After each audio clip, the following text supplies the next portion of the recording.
Makanya sulit, hidup kita sempit. Dari kerut kening kita udah kelihatan. Kenapa? Karena tidak ada ridha Allah, akibat tidak pernah menyenangkan hati orang tua. Senangkan orang tuamu, jadikan dia seperti raja, maka rezekimu akan melimpah seperti rezeki raja-raja. Bismillahirrahmanirrahim. Assalamualaikum warahmatullahi wabarakatuh.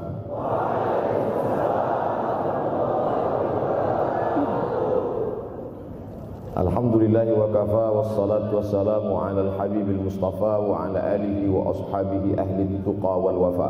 Subhanaka la ilma lana illa ma 'allamtana innaka antal alimul hakim. Rabbi shrah li sadri wa yassir li amri wahlul 'uqdatam min lisani yafqahu qawli.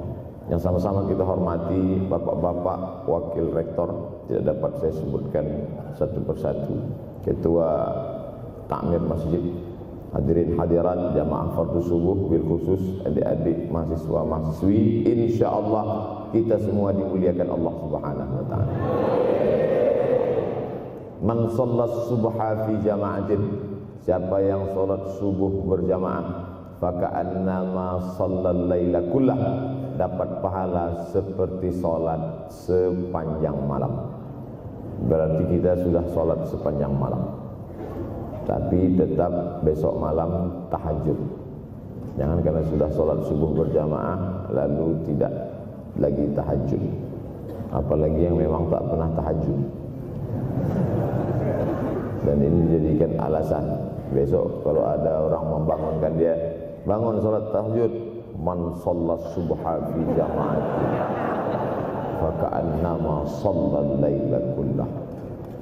Man shalla subha fi jama'atin, siapa yang salat subuh berjamaah, kana fi zimmatillah. Dalam hadis yang lain, siapa yang salat subuh berjamaah, maka sampai petang sampai malam nanti dia akan mendapatkan zimmatillah, tanggungan. Makna tanggungan, dipelihara, dijaga Allah zahir dan batin. Kalaupun dia mati hari itu, matinya dalam istiqamah dan husnul khatimah. Tapi dalam hadis ini cuma 3 Ustaz. Idza haddatsa kadzaba, bicara dusta, wa idza wa'ada akhlafa, kalau berjanji ingkar, wa idza tumina khana, kalau diberi amanah berkhianat.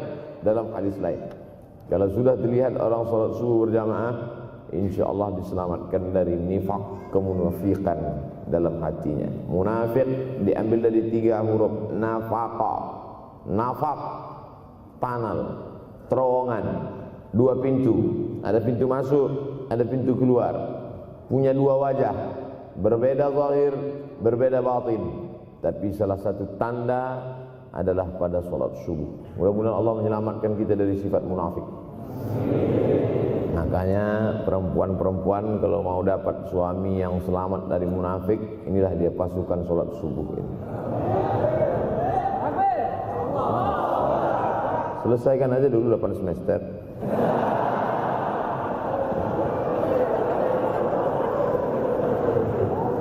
Imam Abu Ja'far Al-Barzanji menulis dalam syairnya, walamma tamma min hamlihi, ketika sempurna hamil Aminah, syahrani 2 bulan, ala ashhuril aqwalil marwiyah, menurut riwayat yang masyhur, tufiya bil Madinatil Munawwarati abuhu Abdullah, meninggallah abuhu, bapaknya, bapak Nabi Muhammad SAW, Abdullah bin Abdul Muttalib bin Hashim bin Abdi Manaf bin Qusay, di kota Al-Madinah Al-Munawwarah.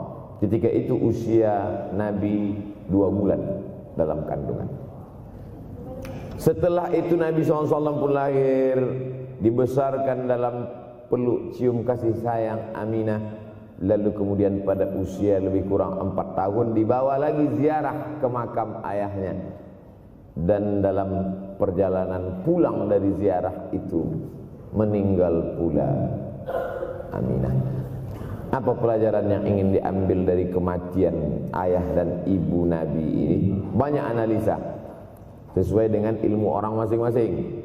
Bagi psikolog yang katanya pengaruh akal manusia itu dipengaruhi 4. Maka kata mereka, manusia ini berpikir itu dipengaruhi oleh pertama ayah, yang kedua ibu, yang ketiga bacaan, yang keempat lingkungan. Maka Allah ingin membersihkan Nabi Muhammad sallallahu alaihi wasallam dari empat ini. Apakah akal Nabi Muhammad itu dipengaruhi oleh ayahnya? Tidak, karena dia tidak sempat bertemu. Apakah Nabi Muhammad SAW itu akalnya dipengaruhi oleh ibunya? Tidak, karena 4 tahun sudah meninggal dunia. Apakah Nabi Muhammad SAW itu dipengaruhi oleh bacaannya? Tidak, karena Nabi tidak bisa membaca. Walladzi ba'atsa fil ummiyina rasulan minhum. Allah yang mengutus dia kepada umat yang ummi, la yaktub wa la yaqra, tak menulis dan tidak membaca. Minhum, dan dia bagian dari mereka, dia juga tidak bisa tulis baca. Apakah Nabi Muhammad SAW itu dipengaruhi oleh lingkungannya? Tidak, karena di lingkungannya zina begitu bebas, tipu muslihat, dan dia tetap dengan jati dirinya bergelar Al-Amin, orang yang paling amanah menurut para psikolog. Tapi ada analisa lain. Mengapa ayahnya meninggal ketika dia berusia 2 bulan dalam kandungan, dan belum sempat pula dia mendapatkan kasih sayang seorang ibu? Di situ pula dia meninggal dunia, ibunya saat dia berusia 4 tahun. Maka salah satu analisanya adalah Allah ingin menjaga Nabi Muhammad SAW tidak sempat durhaka pada ayah dan ibunya, karena orang yang durhaka tak layak menjadi Rasul utusan Allah Subhanahu wa ta'ala. Makanya sehebat-hebatnya bapak Nabi Ibrahim bernama Azar.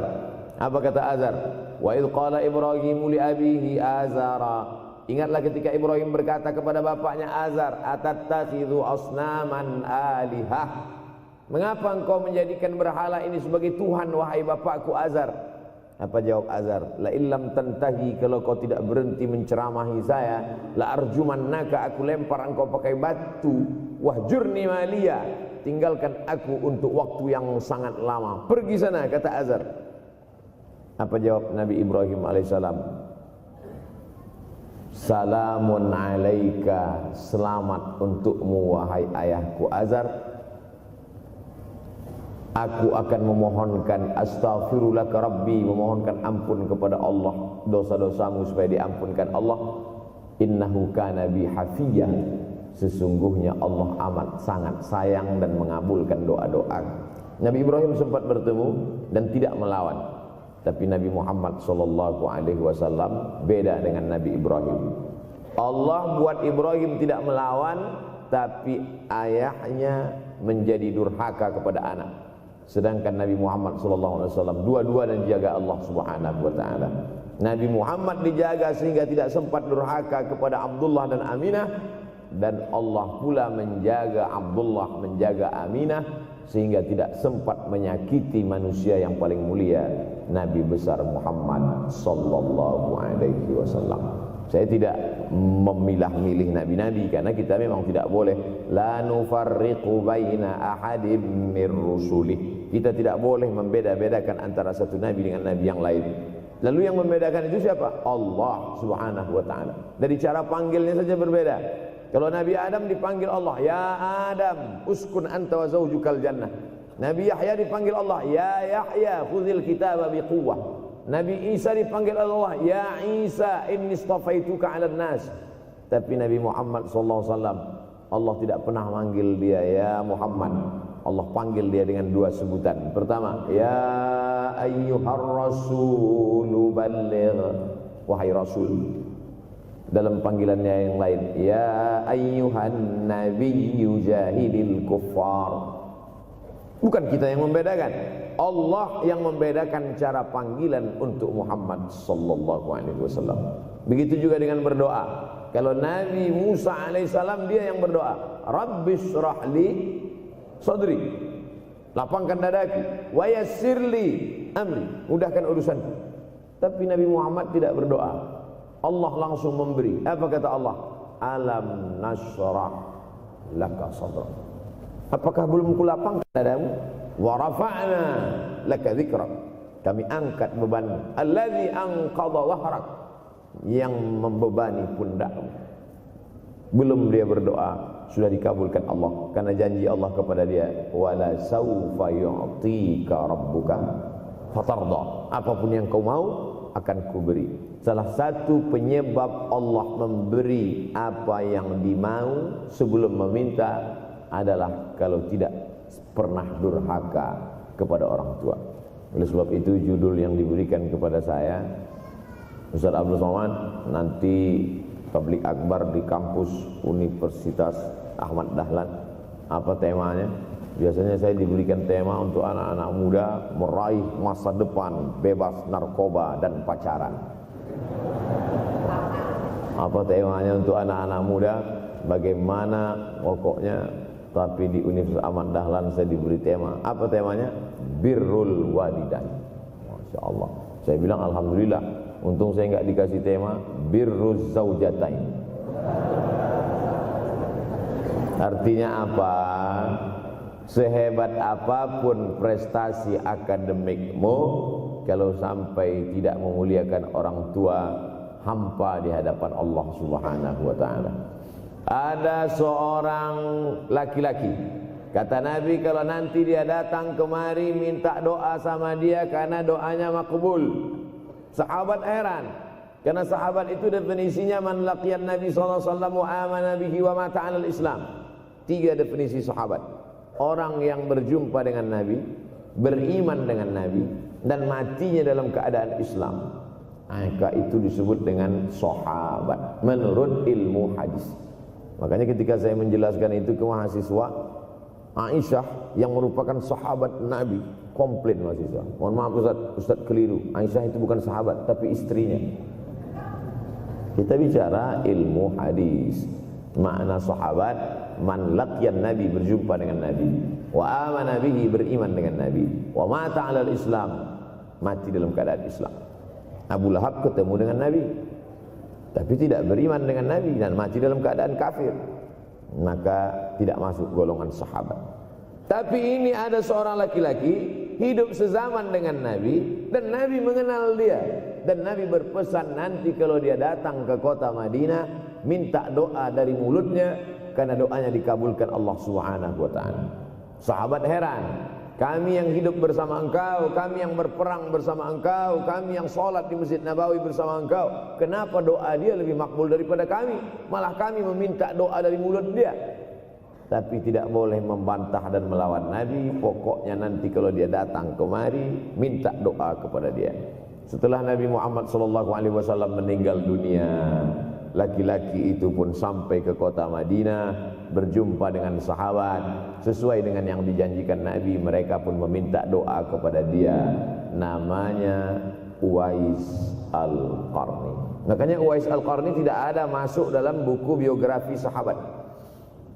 Kalau mau mencari biografi sahabat Nabi, buka kitab namanya Al-Isabah fi Tamyizis Sahabah, atau baca juga Usudul Ghabah fi Ma'rifatis Sahabah, atau baca juga Al-Isti'ab fi Ma'rifatil Ashab. Itu memang buku biografi isinya sahabat Nabi semua. Sahabat Nabi klasifikasi. Yang pertama, Al-Ashra Al-Mubasysyaruna bil Jannah, 10 sahabat yang dijamin masuk surga. Level kedua, sahabat Nabi yang ikut perang Badar. Berikutnya, sahabat Nabi yang masuk Islam sebelum hijrah. Berikutnya, barulah ujung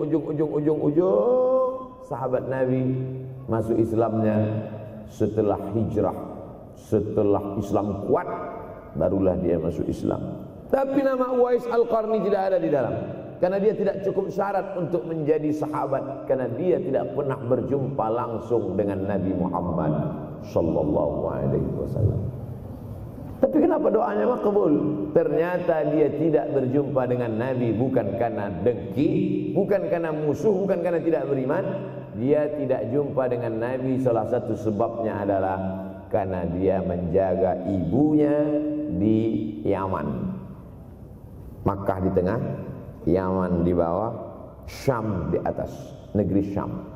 Tak ada hubungan dengan negeri paman Syam. Syam di atas, Yaman di bawah, Makkah di tengah. liilafi Quraisy, perjalanan orang Quraisy, ilafihim rihlatash syita'i was-shaif, perjalanan syita musim dingin, shaif musim panas. Musim dingin mereka ke Yaman, musim panas mereka pergi ke negeri Syam. Kenapa dingin ke Yaman? Karena Yaman ini kalau musim dingin tidak terlampau dingin, salju tidak turun. Kalau pergi ke negeri Syam, salju turun. Palestina, Yordania, Suriah, Lebanon. Suriah, Lebanon ada salju. Maka musim panas Nabi pergi ke negeri Syam, karena kalau musim panas di Yaman panas sekali. Sedangkan ke negeri Syam panasnya tidak seberapa. Perjalanan orang Arab Quraisy ini diceritakan Allah, di negeri Yaman itulah tempat kampung Uwais Al-Qarni. Tidak sempat dia berjumpa dengan Nabi, tapi doanya lebih makbul daripada orang-orang yang berada bersama Nabi, karena keutamaan berbakti kepada ibu. Kalau sama ayah boleh ngelawan Pak Ustaz? Enggak juga. Jangan ini nanti dijadikan dalil. Kamu kenapa lawan bapakmu? Ada seorang laki-laki. Ini kadang jamaah pandai motong-motong ceramah saya, hanya untuk mencari pembenaran. Sedangkan kita ngaji ini mau mencari kebenaran. 1000 dalil bagi orang untuk mencari kebenaran, tapi ada 1001 hujjah untuk orang yang suka mencari pembenaran. Nah, jadi kalau saya bicara tentang ibu, sesungguhnya ayah sudah masuk. Karena tanpa ayah kita juga bukan apa-apa dan bukan siapa-siapa. Walaupun jatah ayah sepertiga, sedangkan ibu lebih daripada itu. Man ahaqqun nas bi husni suhbati, siapa orang yang paling layak mendapatkan baktiku ya Rasulullah? Ummuka. Summa man, siapa lagi? Ummuka. Summa man, siapa lagi? Ummuka. Summa man, abuka. Itu yang menyusun itu Nabi SAW, bukan saya. Itu makanya ibumu, ibumu, ibumu, bapakmu. Kenapa Nabi 3 kali? Kenapa Nabi menyebut laki-laki 1 kali, perempuan 3 kali? Karena ibumu mengandung, ibumu melahirkan, ibumu menyusukan. Siapa yang mau dapat 3 kali? Coba yang 3 ini. Mengandung, melahirkan, menyusukan. 3 ini belum bisa dilakukan oleh laki-laki dimanapun. Adapun merubah wajah sudah bisa. Makanya ada lady boy, wajah lady, betis boy. Tapi untuk mengandung tidak bisa. Ana Rahman, aku ini Rahman, kata Allah. Syaqaqtur rahim wa ja'altu lahu isman min ismi. Aku ciptakan satu makhluk di dalam perut perempuan, maaf, namanya rahim, dari namaku. Ini yang belum bisa dibuat dokter dimanapun di dunia ini, menciptakan rahim, belum bisa. Andai terpecah rekor ini, maka kebanggaan luar biasa bagi LGBT. Tidak bisa, sampai hari kiamat tidak akan bisa, janji Allah. Karena Allah mengatakan dalam hadis qudsi, Ana Rahman ja'altu lahu isman min ismi.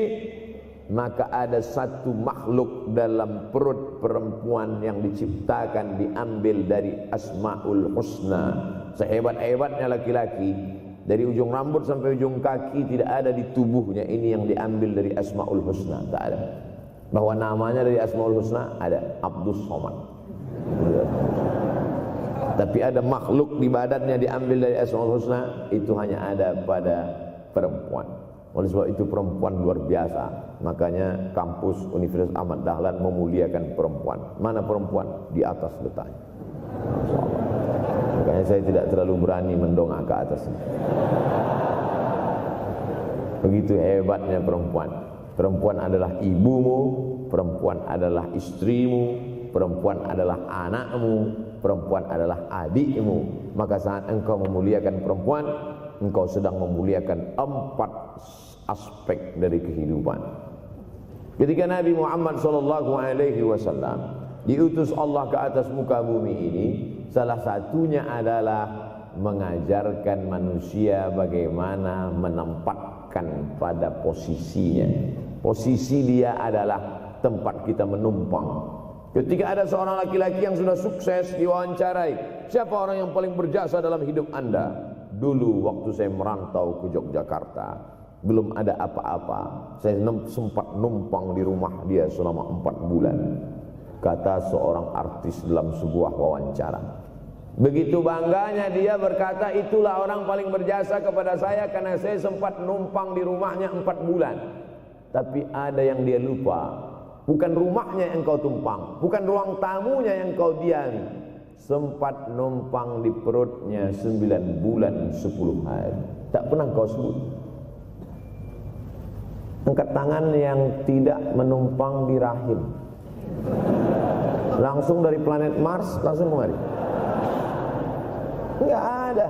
Mr. Bean yang kita semua sehebat apapun pernah menumpang di perutnya. Oleh sebab itu makanya dosa yang paling mengerikan adalah kalau ada orang jual sabu-sabu, peminum khamar, di dunianya bahagia, happy, senang. Itu Ustaz, pengedar narkoba, hidupnya aman, adem, ayem, tentram. Di akhirat azabnya baru diberikan Allah Subhanahu wa taala. Ada orang yang pelakor senior, tapi hidupnya di dunia senang-senang saja. Di akhirat nanti azabnya ditunda. Namanya istidraj. Istidraj diambil dari kata daraja, tertunda. Azab yang tertunda. Sudah jadi judul sinetron. Azab yang tertunda. Tapi ada satu perbuatan dosa yang pasti di dunia dirasakan. Apa itu? Durhaka pada orang tua. Orang yang durhaka pada orang tua, di dunia dia tetap dapat, di akhirat dapat sekali lagi. Itu janji Rasulullah SAW.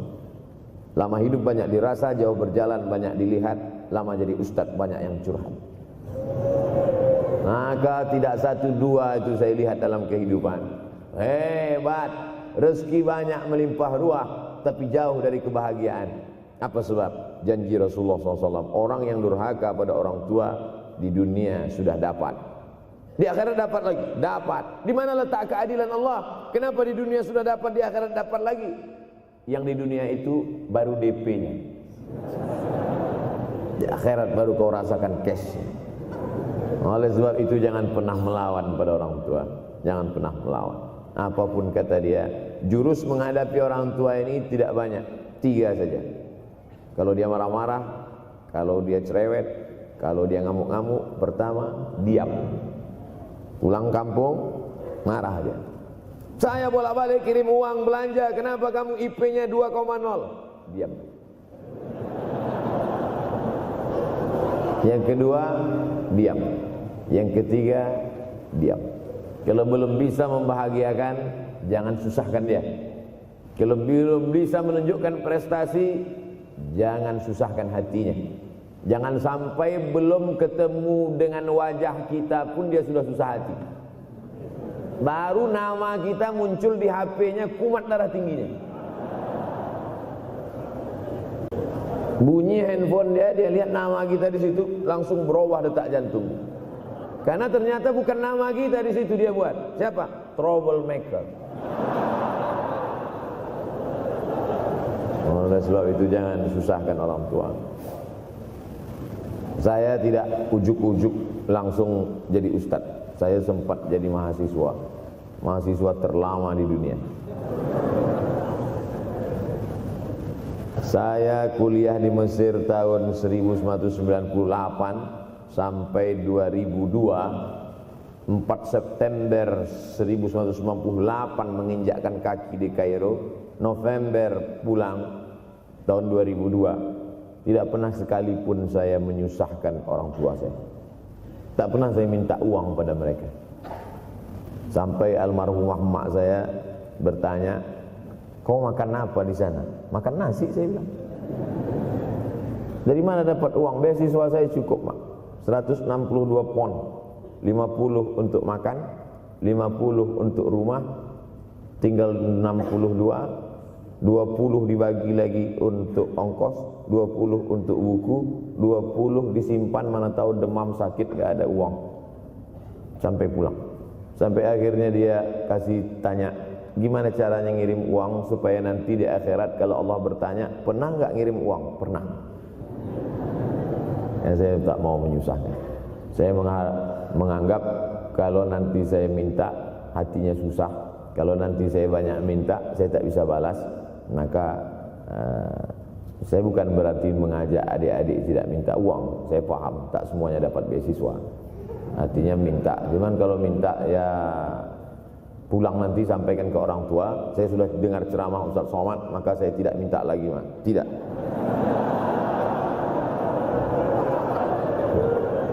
Tapi tolong dirapel setahun sekali aja. Kalau mau merasakan bagaimana sayang mereka, coba hilangkan sayangnya itu agak 1 bulan, 2 bulan, 3 bulan, itu baru terasa. Karena sifat manusia ini kalau sudah tidak ada baru terasa. Judul lagu Roma. Kalau dia masih ada di depan mata kita, masih dekat dengan kita, kita merasa dia biasa-biasa saja. Tapi kalau dia sudah tidak lagi ada, itu barulah. Oleh sebab itu coba kalau mau merasakan, kasih tahu dia, Papa, Mama, untuk biaya kuliah saya 1 semester ini tolong jangan kasih dulu. Saya mau jual koran dulu. Saya mau kerja di Dorsmir dulu. Saya mau kerja loper dulu. Saya mau susah-susah dulu. Seketika saat kita tahu susahnya itu, tetes peluh keringat, air mata, di situlah baru kita tahu, oh ternyata perjuangan mereka ini luar biasa. Saya tidak bicara ceramah saja, tapi dalam kehidupan saya pribadi dulu saya laksanakan, saya pernah buat, saya pernah kerjakan. Tapi tidak saya rencanakan itu, saya harus begini, tidak. Memang bagian dari takdir hidup. Mungkin tidak minta uang itu karena jauh ke Mesir. Kalau seandainya dekat, sering juga minta. Nah, memang dikondisikan saya untuk terbang jauh ke Mesir, lalu kemudian setelah jauh itu tidak meminta, tapi kemudian setelah pulang berjumpa, sempat bersama orang tua. Bulan Maret 2019 kemarin baru meninggal dunia ketika saya sedang ceramah di Madura, Pulau Madura, diundang oleh sahabat saya, kakak kelas di Mesir dulu, Dr. Fauzi Tijani. Dan pagi itu rencananya mau ziarah ke makam Kiai Khalil di Pulau Madura. Begitu mau ziarah langsung dapat SMS, segera pulang karena orang tua meninggal dunia. Akhirnya saya langsung ke airport Surabaya dan langsung pulang. Sebelum malam sudah tiba pemakaman. Artinya apa? Penyesalan panjang, kenapa tidak mencium tangan orang tua, kenapa tidak. Karena saya pikir masih lama ya. Ini satu kekeliruan. Di mana-mana selalu saya sampaikan, jangan pernah berpikir usianya masih lama walaupun dia sehat. Karena sehat walafiat, tidak ada kurang satu apapun. Masih lama. Ternyata apa yang terjadi? Berangkat hari Sabtu, hari Ahad tausiah, hari Senin pagi, tanpa sebab, tanpa penyakit. Oleh sebab itu kalau masih hidup orang tuamu di rumah, pulang. Tapi jangan ini jadikan alasan. Besok enggak masuk kelas, kemana? Pulang semua.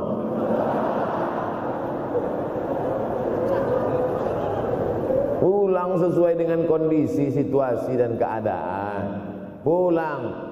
Kalau masih bisa membahagiakan dia apa makanan kesukaannya, belikan. Suka makan apa dia? Belikan. Itu yang dia inginkan. Andai kita gendong dia dari Yogyakarta berangkat ke kota Makkah, sampai di Makkah tawaf 7 putaran, dari Safa ke Marwah, pulang lagi ke Jogja, belum tentu dapat membayar sekali teriakan dia saat mengeluarkan kita ke alam dunia ini. Jadi banyak orang terlalu membanggakan. Saya sudah banggakan dia Pak Ustaz, saya sudah bayarkan ONH-nya. Berapa? Baru DP-nya. Sudah merasa berbakti kepada orang tua? Belum. Makanya digunakan kata birrul walidain. Kenapa Allah tidak menggunakan kata husnul walidain? Hasan baik, jayyid baik, thayyib baik, khair baik. Tapi yang dipakai birrul walidain. Hanya satu-satunya kata untuk orang tua dipakai birrul walidain. Karena kata birru adalah sifat Allah Subhanahu wa taala. Makanya di antara Asmaul Husna ada Al-Barrut Tawwab.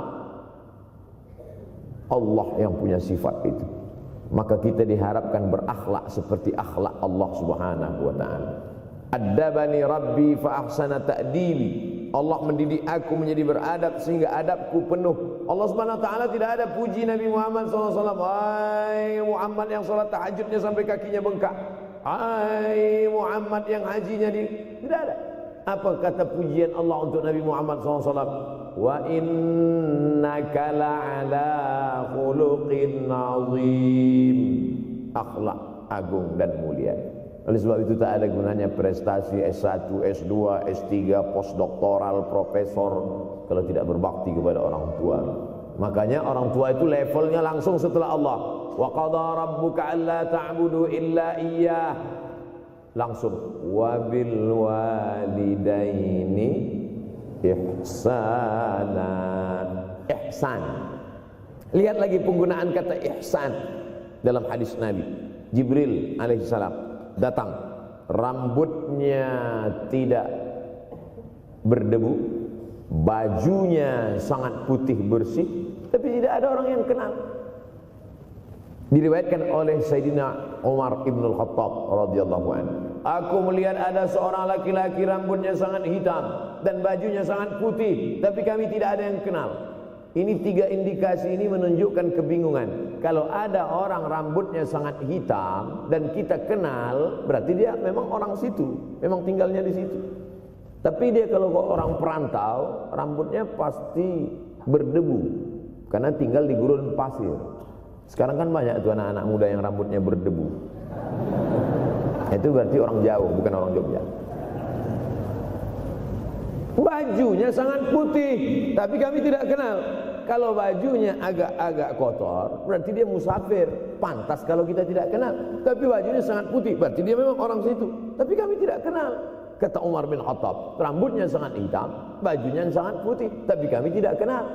Dan dia duduk berhadapan dengan Nabi, lututnya dekat dengan lutut Nabi, tapi kami tidak kenal. Dia bertanya tentang iman, dia bertanya tentang Islam, dia bertanya tentang ihsan. Setelah selesai baru Nabi bertanya, Umar, ya, kamu tahu siapa tadi yang datang bertanya tentang iman, Islam dan ihsan itu? Tidak. Jibril yu'allimukum dinakum. Tadi yang datang itu adalah Jibril alaihissalam. Orang selevel Umar bin Khattab tidak kenal Jibril. Ada orang Indonesia baru ketemu Jibril.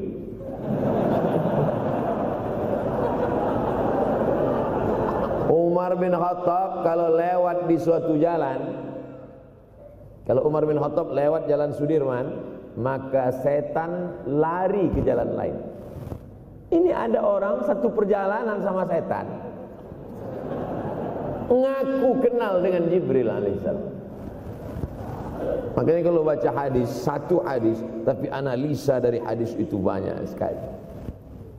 Umar tidak kenal dengan Jibril kecuali setelah Nabi Muhammad SAW yang bercerita mengenalkan. Dari mana Nabi tahu? Nabi dapat wahyu dari Allah Subhanahu wa ta'ala. Tapi ada analisa lain. Apa maknanya?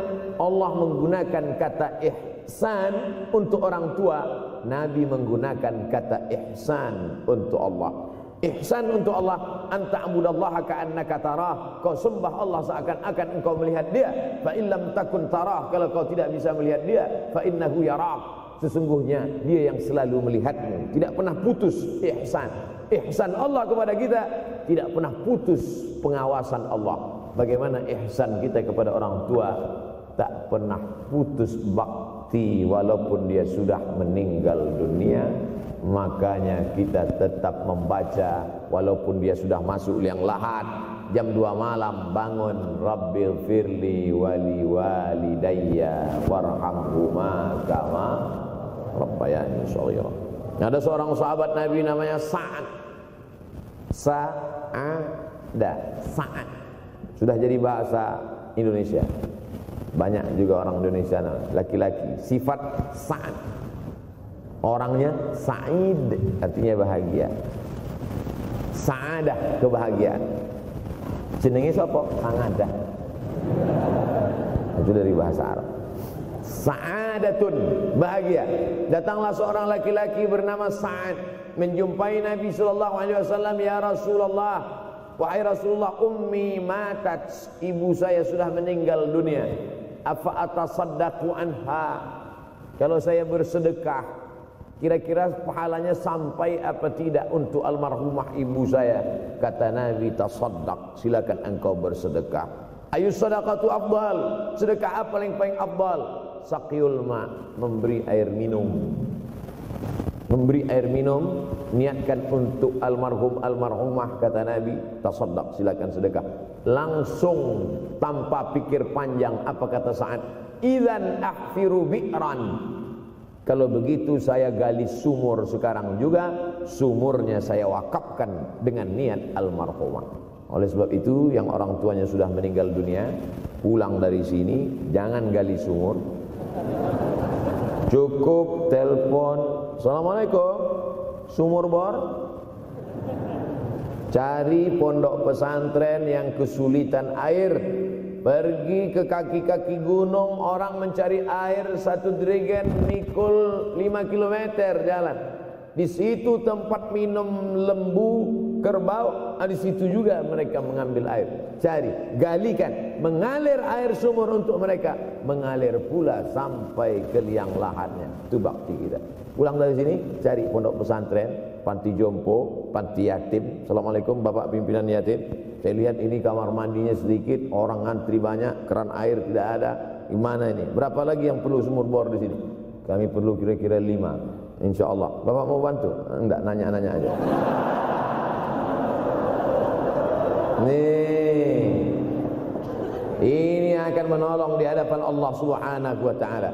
Tapi kalau dia masih hidup, masih ada, senangkan hatinya. Pulang dari Universitas Ahmad Dahlan Yogyakarta dengan membawa selembar kertas.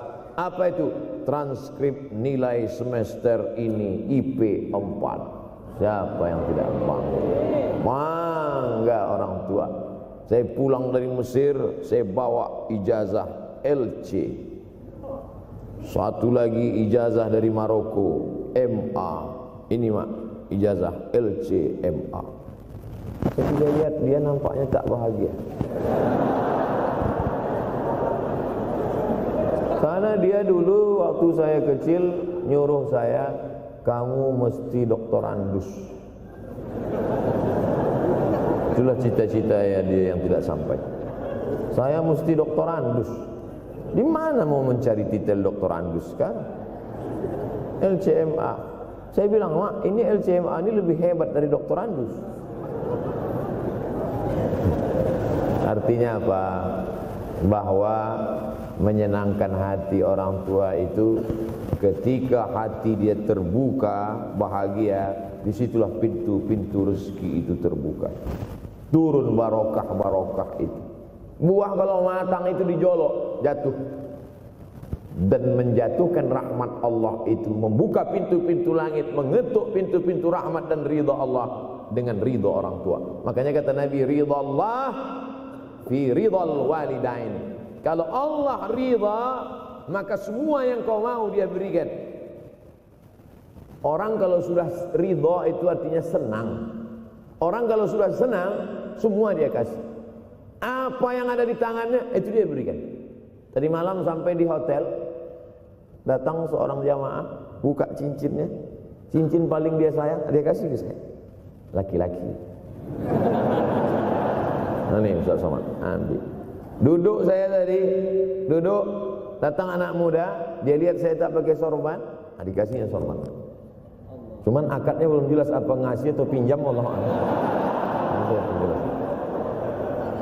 Orang kalau sudah senang hatinya, semua dia kasih. Begitulah orang kalau sudah dapat ridha Allah Subhanahu wa ta'ala. Kita baru berharap dapat ridha Allah. Makanya habis salat subuh selalu diajarkan raditu billahi rabba. Aku ridha Engkau sebagai Rabbku ya Allah. Apakah Allah ridha terhadap kita? STJ, status tak jelas. Cara mendapatkan ridha Allah, pancing dengan ridha orang tua. Senangkan hatinya, terbuka pintu rezeki. Makanya sulit hidup kita, sempit. Dari kerut kening kita udah kelihatan. Kenapa? Karena tidak ada ridha Allah, akibat tidak pernah menyenangkan hati orang tua. Senangkan orang tuamu, jadikan dia seperti raja, maka rezekimu akan melimpah seperti rezeki raja-raja. Bukan hadis Nabi, dapat saya dari grup WhatsApp. Senangkan saja hatinya, apa yang dia mau beri, tapi dengan cara yang halal. Nah, ini harus dalam kurung syarat dan ketentuan berlaku. Jangan gara-gara ceramah ini nanti pulang kalian ke rumah, papa, mama, ini ada mobil, ini ada rumah, ini berangkat pergi haji. Wow, orang tua senang, 2 bulan masuk KPK. Innallaha thayyibun, Allah maha suci, la yaqbalu illa thayyiban. Allah tidak menerima kecuali yang suci-suci saja. Wa anfiqu, berinfaklah. Wa anfiqu, bersedekahlah. Wa anfiqu, berwakaflah. Wa anfiqu, berzakatlah. Min thayyibat, yang baik-baik. Yang tidak baik tidak diterima Allah Subhanahu wa taala. Kamu lagi ngapain? Nyuci. Lagi ngapain? Nyuci. Pakai air apa? Air kencing. Begitu kata Syekh Abdul Wahab Asy-Sya'rani dalam kitabnya Tanbihul Mughtarrin. Tanbih, peringatan. Mughtarrin, pada orang yang tertipu, menyangka sedang berbuat baik padahal sebenarnya tidak baik. Itu yang disindir Allah dalam Al-Quran. Wa yahsabuna annahum yuhsinuna sun'a. Mereka menyangka sedang berbuat baik. Ini juga tidak betul. Niatnya sudah baik, membahagiakan orang tua, tapi caranya tak betul. Mama, papa, alhamdulillah kuliah saya sudah selesai, ini skripsi saya.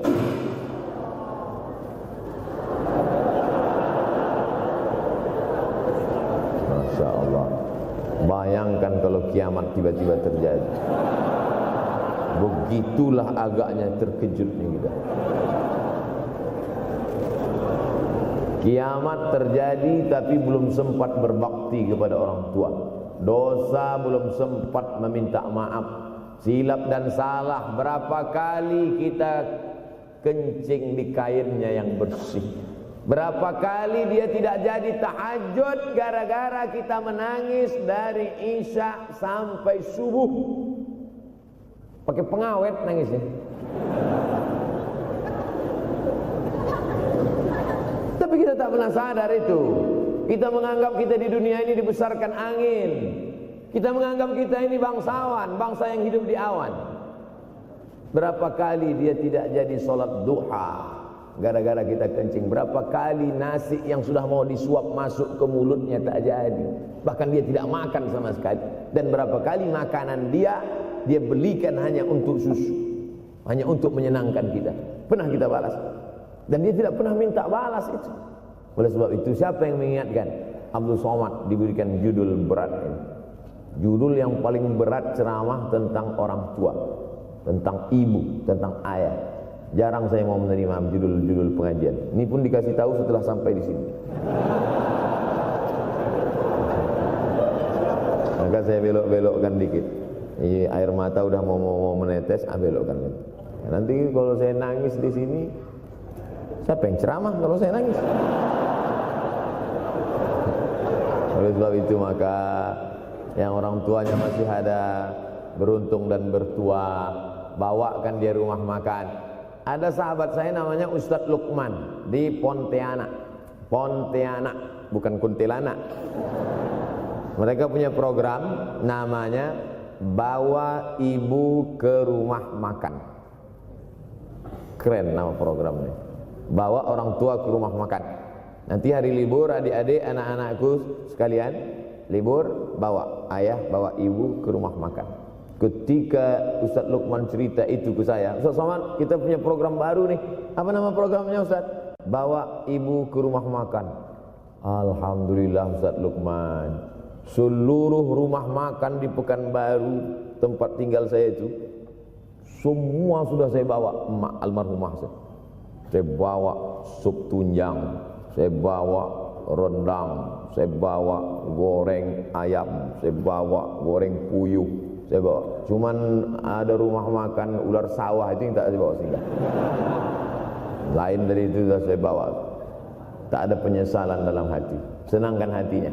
Apa pakaian yang dia suka? Orang tua itu tidak minta yang besar, asal ada sih. Pulang dari Yogyakarta sampai ke rumah, ini tadi ada nampak sedikit tanda terkenang. Kalau banyak makan sendiri. Ketika dia senang melihat itu, bahagia hatinya, nampak senyum di tepi bibirnya, pada saat itulah rahmat Allah terbuka. Pada saat itulah ridha Allah datang. Mengapa sulit mencari pekerjaan? Mengapa payah mencari penghidupan? Salah satu yang mempersempit ridha Allah itu adalah karena tidak berbakti kepada orang tua.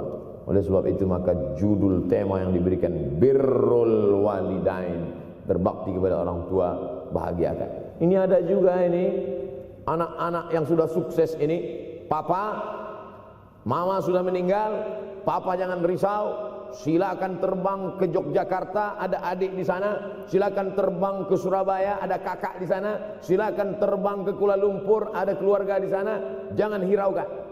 Kata bapaknya, kalian terbang itu saja kalian pikirkan. Kemana aku hinggap tak kalian pikirkan. Ada sebagian orang ketika ibunya meninggal dunia, marah dia, mengamuk dia anggap kebahagiaan itu sudah hilang. Padahal membahagiakan orang tua dua-dua adalah tanggung jawab kita. Kalau dua-duanya sudah tidak ada Pak Ustadz, masih ada keluarga. Ada keluarga. Al-khalah bimasabatil saudara ibu, kakak ibu, adik ibu, sama seperti ibu. Sambung lagi silaturahim. Buat dia senang, buat dia bahagia.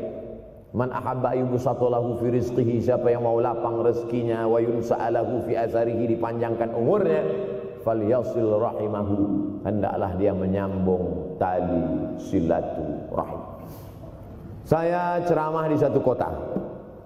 Sampai di kota itu saya melihat rumah besar, megah, mewah, seperti istana. Cuman saya segan mau nanya, nggak mungkin saya tanya, Pak, ini hasil dari apa? Saya tengok, saya ngangguk. Kawan-kawan saya yang ikut di situ seperti ngelihat kucing semua. Mantap. Setelah duduk, makan, habis makan, minum, habis itu Sohibul Bait yang punya rumah pun cerita. Ustadz Abdul Somad, iya Pak. Dulu ini hanya bambu-bambu yang dikasih daun, yang dikasih terpal. Tempat apa Pak? Tempat ibu saya buat pengajian. Setiap tahun dibuat begitu. Pasang tiang-tiang kayu, pasang terpal, daun-daun, pengajian ramai. Sampai akhirnya saya berkata, Bu, pengajian kita hentikan saja, stop. Saya tidak sanggup lagi pasang tenda, pasang terpal ini. Tapi akhirnya apa kata ibu saya? Nanti setelah saya tidak ada, pengajian ini terus kamu buat. Allah bukakan pintu rezeki Ustaz Somad. Inilah yang terjadi sekarang. Saya belikan orang tua saya itu rantai, saya belikan gelang, saya belikan cincin. Bulan depan saya datang, sudah nggak ada lagi. Mana gelangnya Mak? Nggak ada. Mana rantainya Mak? Nggak ada. Mana cincinnya? Nggak ada. Kemana? Itu kan emas mahal. Sudah saya jual. Untuk apa? Untuk bersedekah ke fakir miskin. Rupanya gelangnya, rantainya itu habis dia berikan sedekah fakir miskin. Tobatkah si bapak untuk berbakti? Tidak. Bulan depan dia belikan lagi. Sampai akhirnya diberikan Allah balasan melimpah ruah. Ternyata ini rahasia dari keberhasilan hidup, karena menyenangkan hati orang tua. Saya tak sebut nama, saya tak sebut lokasi, tapi yang mau berkunjung nanti saya kasih lokasi tepatnya. Saya kasihkan nanti alamat dari Google, saya kasih. Supaya melihat secara nyata, kalaulah rezeki itu hanya diberikan kepada orang yang bersungguh-sungguh, pergi pagi pulang petang, peras keringat banting tulang, maka tentu yang kaya itu adalah sapi yang membajak dari pagi sampai sore. Kalaulah kekayaan, keberhasilan itu diberikan yang paling pandai memanjat, maka tentu yang kaya itu monyet. Tapi Allah berikan kepada siapa? Yang dia ridhai. Dan penyebab ridha Allah itu adalah karena orang tua yang senang hatinya. Yang sempat durhaka, tidak sempat minta maaf, meninggal dunia dia sudah, apa boleh buat? Kau sudah booking seat di neraka. Yang sudah sempat durhaka, tidak sempat minta maaf, meninggal dunia gara-gara dia pecandu narkoba, pemabuk, pezina, mati orang tua dalam keadaan susah. Berapa kali saya ketemu ibu-ibu selesai pengajian, pergi saya ke tempat parkir, ibu tua 70 tahun menangis. Ibu nangis kenapa bu? Anak saya Pak Ustadz. Kenapa dia? Disuruhnya saya jual tanah. Mama jual tanah. Untuk apa mama megang tanah? Udah tua aja pun jual. Mestinya anak itu yang menyenangkan hatinya di hari tuanya, bukan malah menyuruh jual tanahnya. Jual tanah supaya dia bisa bangun rumah, jual tanah supaya dia bisa menyekolahkan anak-anaknya. Na'udzubillah. Sudahlah tidak membahagiakan, malah menyusahkan. Ustaz, anak saya nyuruh saya jual tanah saya supaya dia senang, supaya dia dapat duit. Gimana nih Pak Ustaz? Mungkin si ibu berharap saya menjawab, ibu sabar aja ya bu, sabar ya. Ibu salah tanya bu. Kalau mau sabar cari ustadz lain, ada spesialis sabar, bukan saya. Begitu dia kasih tahu, anak saya maksa saya jual tanah saya, Pak Ustadz gimana? Mana alamat rumah anaknya? Mana? Saya mau datang. Mana? Anak durhaka, neraka jahanam tempat kau.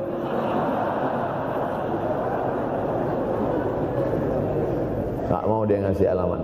Rupanya dia takut nanti anak saya malah marah sama saya, Pak Ustadz. Saya kasihan. Mudah-mudahan Allah berikan kekuatan pada ibu. Tapi cerita ini bukan satu dua contoh kasus. Ternyata zaman sanggup memperkarakan pengadilan hanya karena sebatang pohon kayu. Atau cuma saya yang dapat berita aja? Adik-adik ada juga dapat kiriman itu. Sanggup memperkarakan sebatang pohon kayu. Padahal kalau kau jual semua kebunmu itu, belum tentu dapat menebus. Datang seorang laki-laki mengadu kepada Nabi Muhammad SAW. Ya Rasulullah, ini bapak saya ini kurang ajar sekali. Bapaknya kurang ajar. Diambilnya harta saya ya Rasulullah. Gimana ini ya Rasulullah? Apa kata Rasulullah SAW? Anta wa maluka li abik. Anta sampai ke tempat kita jadi ente. Anta wa maluka, ente, harta ente, li abik, punya bapakmu. Jangankan hartamu yang di rumah itu, dirimu pun punya bapakmu. Nabi membela, seolah-olah Nabi berkata, apa yang diambil itu belum ada apa-apanya dibandingkan melepuh kulitnya untuk memberikan engkau sesuap makanan yang halalan thayyibah. Orang yang durhaka pada orang tuanya, insya Allah anaknya juga akan durhaka kepada dia. Oleh sebab itu maka jangan pernah durhaka. Kalau sempat durhaka lalu kemudian meninggal dunia dia Pak Ustadz, sudah meninggal pun tetap masih bisa berbakti. Pertama dengan doa, kedua dengan sodakoh. Kalau kebetulan rezeki banyak sodakoh. Kalau tidak ada rezeki melimpah, doa. Bangun malam, Rabbi firli wali walidayya warhamhuma kama Rabbi firli, ya Tuhanku ampunkan aku, wali walidayya, ibu dan ayahku, warhamhuma, sayangi mereka berdua, kama, sebagaimana Rabbayani shaghira, sebagaimana mereka mendidik aku. Coba kita lihat susunan kalimatnya, seperti ada kekeliruan kalimat. Na'udzubillah, mana mungkin kalimat Allah keliru? Allah ingin menegur kita, sayangi mereka sebagaimana mereka mendidik aku. Mestinya kalimatnya kan tidak begitu. Sayangi mereka sebagaimana mereka menyayangi aku. Tapi ternyata sayang belum tentu mendidik. Tapi mendidik pasti sayang. Karena bunyi kalimatnya, sebagaimana mereka mendidik aku. Jadi banyak juga anak-anak ini tidak sayang karena salah didik. Disangka sayang itu dengan ngasih motor, disangka sayang itu dengan ngasih gadget, disangka sayang itu dengan ngasih transfer uang yang berlebihan. Belum tentu sayang. Dulu ada insinyur arsitek yang membangun salah satu rumah keluarga saya. Kuliahnya di Jogja. Cerita dia, dulu saya kuliah di Jogja, Ustadz Abdul Somad, insinyur. Terus teman kami sakit di kos-kosan. Kami bingung mau nelpon siapa. Akhirnya datang mobil mewah, parkir polisi, tentara, ramai. Barulah kami tahu rupanya dia anak menteri. Jadi sayang orang tua itu bukan mesti dibelikannya apartemen, dibelikannya mobil, belum tentu. Boleh jadi itu justru menjerumuskan anak. Diberikan apartemen, diberikan mobil mewah. Habis 2 bulan kena virus HIV/AIDS. Tapi kalau dibuatnya kita jauh, saya yakin adik-adik kuliah di Universitas Ahmad Dahlan, ada yang dari timur Indonesia, ada yang dari Sumatera, lalu kemudian di tengah kesendirian, belum makan, uang kos belum bayar, transfer macet, datang setan berbisik, hei, sebetulnya kau anak yatim piatu yang dibuang. Bukan, orang tuamu bukan tidak sayang, dia hanya sedang ingin mendidik supaya engkau menjadi anak yang mandiri. Maka nanti kalau sedang duduk termenung gitu, tiba-tiba datang bisikan, pergilah cari jembatan, terjunlah.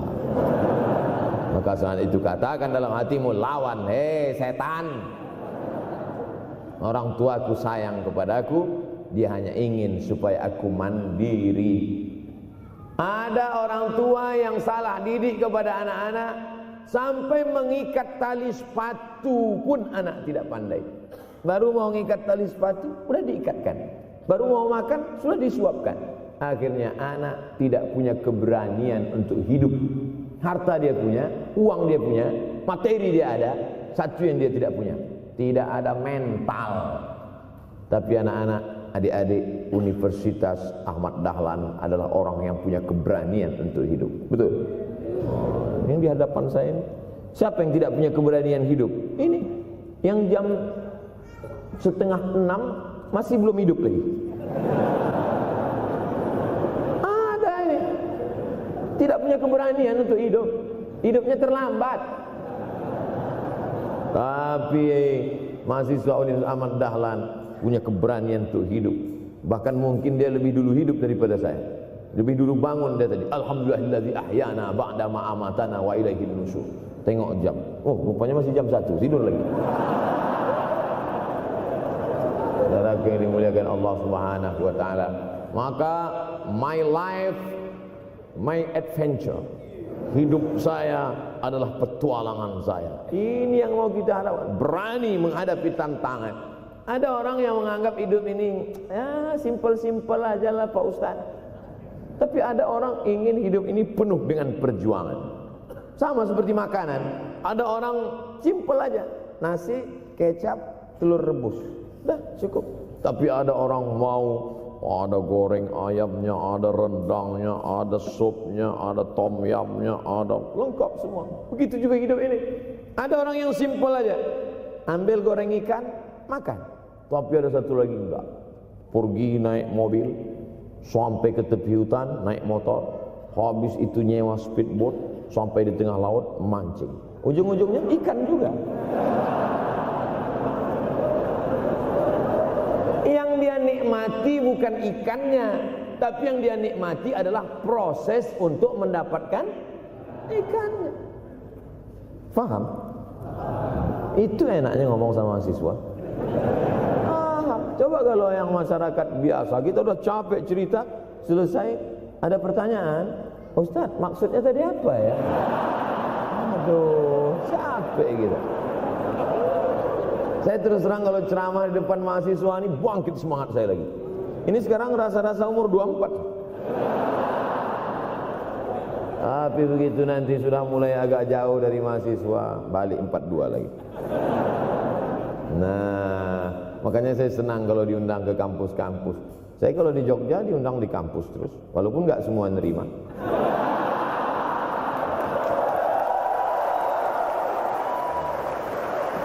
Saudara yang dimuliakan Allah Subhanahu wa taala, maka kita harus sering-sering bersama. Apa ini takbir? Takbir itu ngusir setan.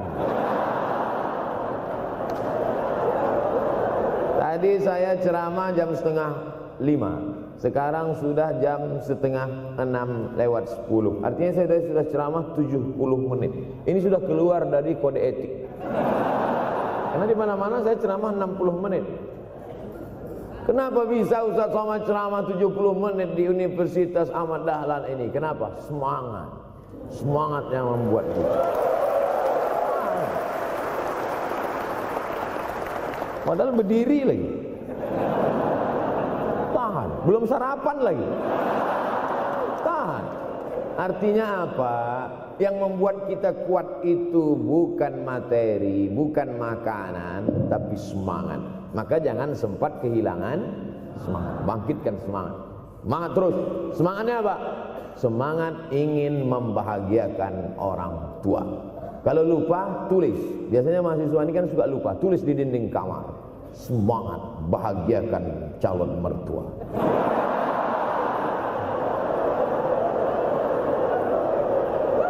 Nanti teman kos-kosan datang ngelihat, loh, kata Ustaz Somad kan orang tua, kenapa ente buat mertua? Sedangkan mertuaku saja kebahagiakan, apalagi orang tua.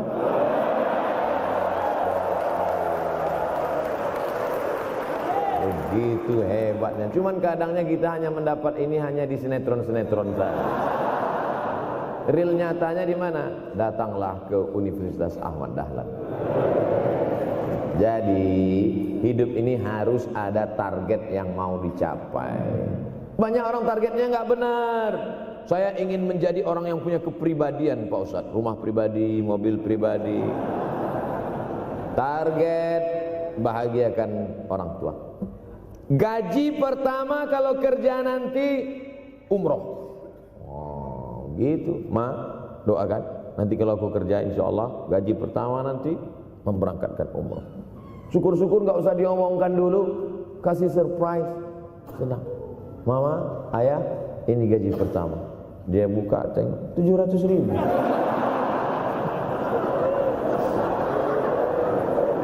Menangis dia menerima gaji pertama itu. Bukan karena harunya sikit.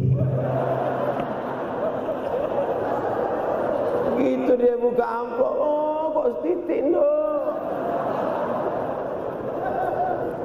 Haru dia. Kenapa setiap mendapat hadiah dari anak, orang tua selalu meneteskan air mata? Karena kita tidak pernah besar dalam pandangan matanya. Kita sehebat apapun, kita tidak pernah besar di matanya. Di pandangan ibu ayah kita, kita adalah anak kecil yang tapak kakinya 2 jari, panjangnya sejengkal. Maka jangan pernah ceramahi orang tuamu. Jangan mentang-mentang sudah mahasiswa pulang, ayah sini, mama sini, dulu. Assalamualaikum. Bisa. Karena kita tidak pernah besar di mata orang tua. Kita tetap kecil. Walaupun kamu sudah menikah, sudah punya istri, sudah punya anak, kau tetaplah anak-anak dalam pandangan dia. Oleh sebab itu jangan sok besar, jangan sok hebat. Kalau ada pesan yang ingin mau disampaikan, jangan melalui mulut kita, dipinjam mulut orang lain. Tokoh masyarakat, alim ulama, dia ngajinya di mana? Ada yang mau kita perbaiki, jilbabnya mungkin kurang panjang, mungkin ada kebiasaan dia yang kurang baik. Sementara kita udah ngaji, sudah belajar di Universitas Ahmad Dahlan, sudah terpelajar, membuat dia mau menjadi orang baik. Tidak mesti dari mulut kita, pinjam mulut orang lain. Assalamualaikum Pak Kades, pinjam mulut Pak Kades sebentar. Pak Kades, ayah saya kan orangnya baik sama Pak Kades. Iya. Nanti kalau saya ngomong dia nggak dengar. Jadi saya mohon tolong Pak Kades. Pak Kades, ayah saya sampai sekarang belum sholat Pak Kades. Jadi tolong Pak Kades nasihati dia. Kata Pak Kades, saya juga nggak sholat. Hancur dunia persilatan. Oleh sebab itu senangkan. Ini banyak anak-anak yang udah ngaji, yang sudah aktivis masjid, merasa ingin orang tuanya baik, dia sendiri menceramahi, nggak ketemu, nggak connect dia. Ayah sini, orang yang tidak sholat neraka jahanam tempatnya. Sakit hati, meleleh air matanya. Sekali kau buat air matanya menetes, maka kau akan berenang dalam kesengsaraan. Jangan pernah buat dia menangis. Kalau dia nangis haru Pak Ustadz, enggak apa-apa. Cuman kita kan sulit membedakan mana air mata haru, mana air mata sedih. Sama-sama bentuknya air mata. Makanya ada ungkapan jangan menangis air mata buaya. Kenapa selalu kalau disebut air mata buaya? Karena memang buaya menangis bukan karena sedih, tapi karena kekenyangan. Buaya kalau habis makan orang, keringat, buaya itu tidak ada pori-porinya. Kita kalau berkeringat kan keluar pori-pori, ini keluar air. Buaya nggak ada. Satu-satunya tempat air keluar, nah itulah. Makanya menangis buaya, keluar air mata buaya. Maka jangan sampai kita nangis karena kekenyangan. Haru dia melihat pemberian kita. Di saat itu menetes air matanya, berdoa, dia memanjatkan doa, mengetuk pintu-pintu langit, terbuka. Masya Allah. Tembus. Pantasan doa mahasiswa Universitas Ahmad Dahlan kabul, rupanya pintu terbuka. Doa kepada Allah Subhanahu wa taala. Kadang-kadang kita merasa doa kita yang dikabulkan Allah, kadang-kadang kita merasa sok hebat. Setelah dia meninggal dunia, barulah kita sadar rupanya selama ini kita hanya menumpang doa. Numpang, bukan doa kita yang dikabulkan Allah ternyata, tapi doa dia. Tapi dia tidak pernah cerita itu. Dia nggak pernah ngomong. Apa pernah dia panggil kita? Sini sebentar. Aku sudah capek doain itu. Pernah dia bilang itu. Dia cukup mengadu tengah malam, ya Allah, anakku ini jadikan dia berhasil kuliahnya ya Allah. Sudah hampir 14 semester nggak selesai-selesai. Dia mengadu kepada Allah Subhanahu wa taala. Ma, aku susah ini sekarang. Susah kenapa? Skripsiku ditolak terus. Pembimbing kemarin itu mempersulit terus. Berdoa dia tengah malam, ya Allah, lapangkan hati pembimbing itu supaya anakku cepat ya Allah. Kalau enggak, matikan dia ya Allah. Kabul, 2 hari setelah itu meninggal. Tapi kita tidak bisa request. Oleh sebab itu maka banyak-banyak dekatkan kepada orang tua, senangkan. Saya ceramah di Malaysia, dibawa jamaah ke mall. Ustaz Samad, esok kita tak ada tazkirah, tak ada tausiah. Kita nak pusing-pusing. Pusing-pusing maksudnya mutar-mutar. Pergilah kami ke mall. Sampai di lantai atas saya lihat anak-anak muda nyuapin orang tua. Ada restoran mahal, mewah. Itu kabarnya kalau mampir di restoran itu makan, itu banyak yang nangis melihat harganya.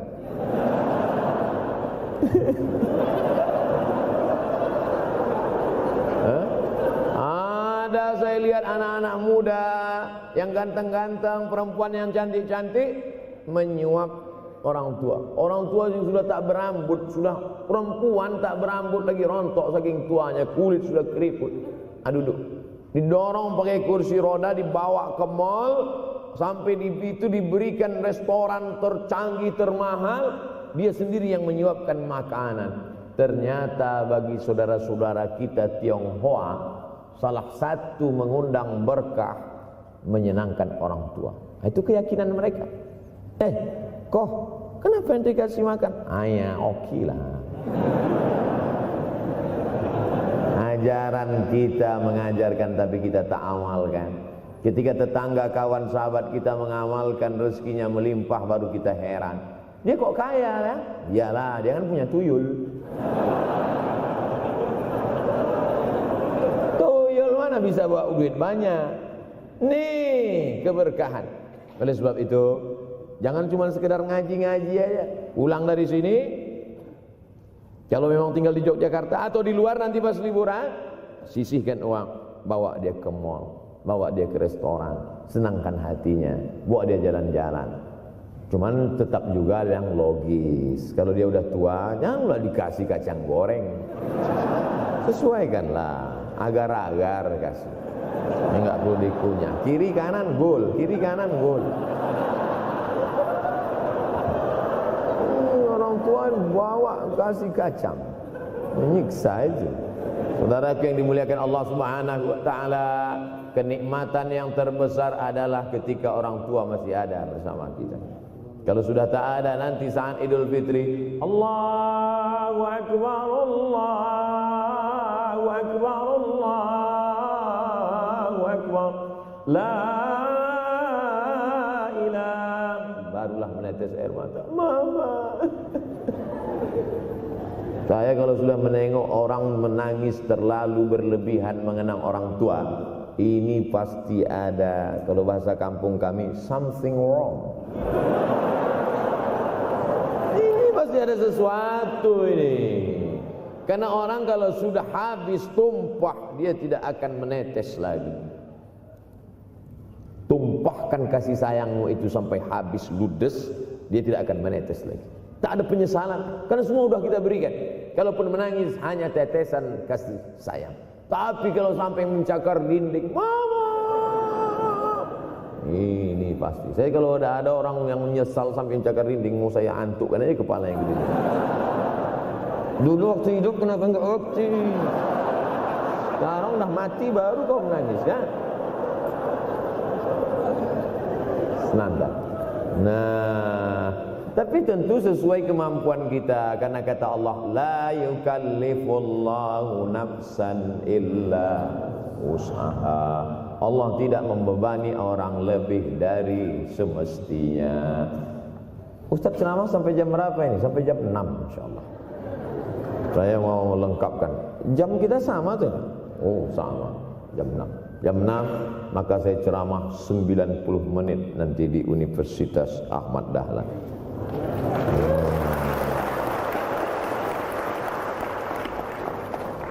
Berceramah di Universitas Ahmad Dahlan merupakan suatu kebanggaan bagi Abdul Somad. Kenapa begitu? Saya pengagum Kiai Haji Ahmad Dahlan, termasuk ulama yang saya kagumi. Lalu kemudian apa kekaguman di antara kekaguman Ustaz terhadap Kiai Haji Ahmad Dahlan? Beliau punya keberanian untuk melawan arus TBC, tahayul, bid'ah, coerafat. Dia berani melawan itu. Dan akhirnya, dan beliau tidak membangun ketokohan. Tidak yang dibangkitkan itu Ahmad Dahlannya, tapi yang dibangkitkan itu metodenya. Yang dibangun itu relnya. Sehingga nanti kalau kereta apinya lapuk, tetap akan ada kereta api baru yang lewat di rel ini. Ini yang dibangun. Dan akhirnya sampai hari ini saya sedang berada di hadapan kereta api yang baru. Ada Thomas.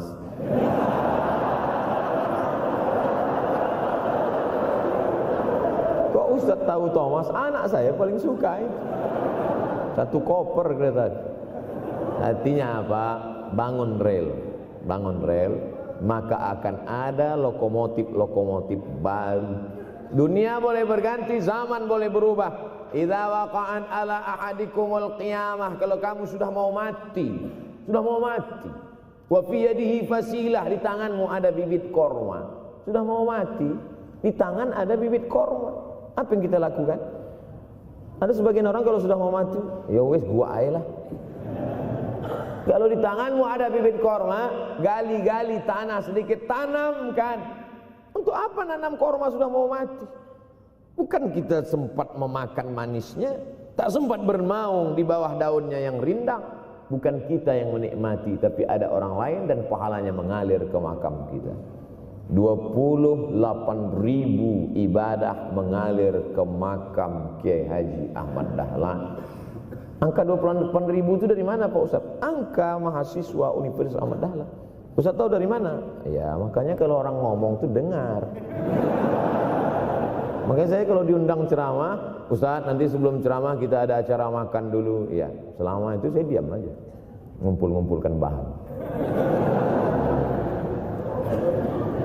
Jangan pernah melihat modal materi, tapi kuatkan usaha dan tawakal. Nih, bantuan cuma 6 miliar.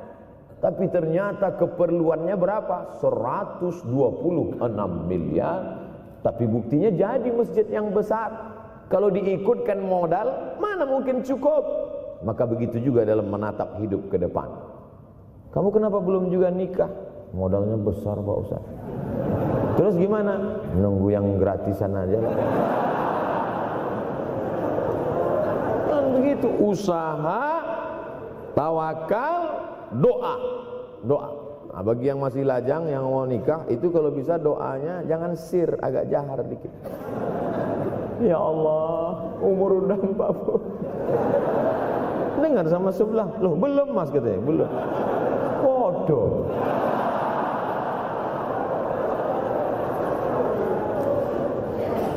Kira-kira rezeki itu Allah yang ngatur atau kita yang ngatur? Allah. Makanya di antara Asmaul Husna Ar-Razzaq, yang maha memberi rezeki. Kalau Allah yang mengatur, mungkinkah Allah menyia-nyiakan kita? Tidak. Cicak di dinding, semua tahu. Karena dari kecil kita memang sudah diajari lagu cicak.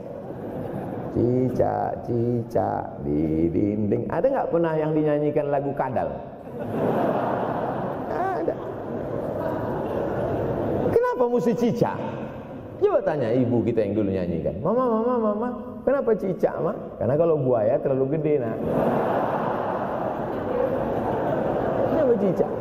Dia sedang mengajarkan kita bagaimana cicak dengan segenap kelemahannya. Cicak itu binatang yang lemah, hidupnya aja sungsang. Kita selalu berlawanan dengan cicak. Yang kata kita di atas, kata cicak di bawah. Tapi makanan cicak luar biasa. Apa makanan cicak? Helikopter, nyamuk. Cicak tidak bisa menggunakan tangannya, karena kalau dia pakai tangannya jatuh. Kadang pakai 4 aja jatuh. Selalu kan kejadian accident cicak jatuh. Cicak tidak pernah gunakan tangannya untuk makan, karena dia harus berpegang kuat. Apa yang dia pakai? Lidahnya. Lidahnya dia pakai. Nyamuk yang dia makan. Helikopter. Habis dimakan oleh cicak. Siapa yang paling hebat? Nyamuk. Makanannya darah. Nyamuk masih keluarga Dracula. Tapi Allah SWT mau mengajarkan jangan putus asa, gunakan potensimu, apapun yang terjadi gunakan. Ini sekarang banyak anak-anak muda ini kehilangan semangat. Kalau engkau kehilangan beras masih bisa hidup 3 bulan. Kalau engkau kehilangan air masih bisa hidup 3 hari. Tapi kalau kau kehilangan semangat, kau hanya hidup 3 detik. Tik, tik, tik, mati. Oleh sebab itu jangan sampai kehilangan semangat. Bahasa kitanya putus asa. Sampai dingin tuh lontong. Bukan karena ceramah terlalu lama, bukan. Sampai dingin itu sarapan pagi gara-gara mahasiswa. Ente kenapa? Galau Ustaz. SMS nggak dibalas, telepon nggak diangkat. La ilaha illallah Muhammad Rasulullah. Mahasiswa seganteng ini, sehebat ini, begitu cepat putus asa. Saya aja setua ini, sekurus ini masih banyak yang mau. Lihat tuh komen-komen di Instagram, baca tuh komen-komen di YouTube. Ustaz, jadikan aku yang kedua ya. Masa kalian anak-anak muda gagah perkasa, bangkitkan semangatmu, takbir. Banyak yang belum ketemu jodoh. Saudara yang dimuliakan Allah Subhanahu wa taala, maka bangkitkan semangat. Tapi yang namanya semangat ini tidak bisa bangkit dengan banyak. Kita lihat orang bersemangat, pede di depan orang, pede luar biasa. Dia kok pede sekali? Pakai santai. Banyak juga yang semangat, pede luar biasa, rupanya pakai jimat. Kita pede kita bukan karena sabu-sabu, bukan karena narkoba. Pede kita karena kita sudah serahkan semuanya pada Allah. Inna sholati wa nusuki wa mahyaya wa mamati lillah. At-tahiyatul mubarakatul sholawatut thayyibatul lillah. Tapi tetap satu. Jangan nanti mentang-mentang udah dengar ceramah saya at-tahiyatul mubarakatul.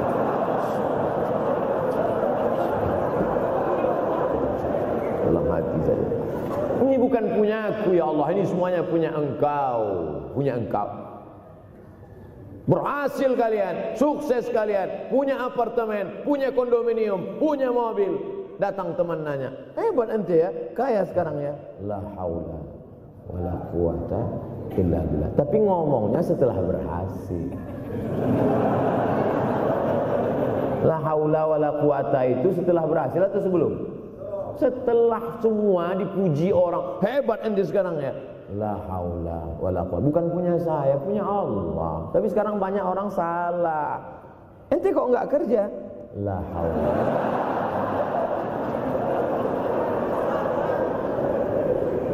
La haula wala quwwata illa billah. Subhanallah, masyaallah, tabarakallah. Menunjukkan manusia lemah, tak punya apa-apa. Dia ingin berkata, ini hanyalah punya Allah. Begitu juga dengan acara ini. Kenapa acara di masjid?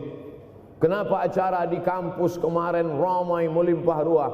Bukan karena panitia, bukan karena Ustaz Abdul Somad, bukan karena baleho yang besar, tapi la haula wala quwata illa billah. Pulang dari sini, bangkitkan semangat, senangkan hati orang tua, kejar prestasi, terus kuliah.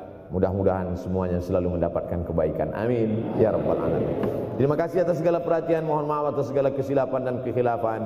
Abdul Somad, hamba Allah yang fakir, mohon maaf. Berpisah kita di tempat ini, tapi kita tak pernah putus dalam persahabatan, karena kita selalu bersama, jauh di tempat, dekat di doa. Terima kasih. Wassalamualaikum warahmatullahi wabarakatuh.